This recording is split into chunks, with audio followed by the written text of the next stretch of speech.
Dans la Déclaration universelle des droits de l'homme adoptée par l'Assemblée générale des Nations unies le 10 décembre 1948 à Paris, il est stipulé dans l'article 1er que tous les êtres humains naissent libres et égaux en dignité et en droit, qu'ils sont doués de raison et de conscience et doivent agir les uns envers les autres dans un esprit de fraternité. L'article 2 fait référence à la non-discrimination. Chacun peut se prévaloir de tous les droits et de toutes les libertés proclamées dans la présente déclaration, sans distinction aucune, notamment de race, de couleur, de sexe, de langue, de religion, d'opinion politique ou de toute autre opinion, d'origine nationale ou sociale, de fortune, de naissance ou de toute autre situation.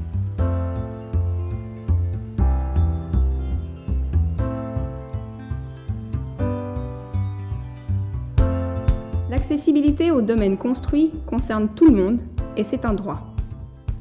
Pris en compte dès le début d'un projet, ce principe légal devient facile à intégrer et peut engendrer des idées novatrices qui mettent fortement en valeur un site. Il est aussi prouvé que les coûts d'adaptation en sont nettement diminués comparés à une mise en conformité exigée dans un deuxième temps. Pour arriver à bien intégrer ces notions, l'expérience nous démontre que c'est déjà au cours de la formation que les principes d'accessibilité doivent s'implanter.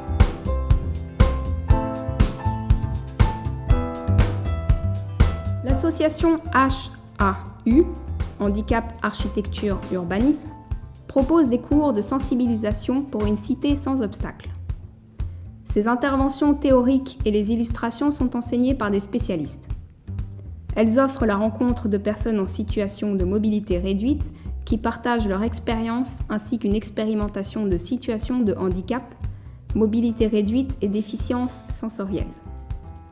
Intégrée dès le début du cursus de formation professionnelle, cette thématique permettra de rendre plus concret et intelligible le concept d'accessibilité pour tous solidaires pour une société inclusive et une plus grande cohésion sociale.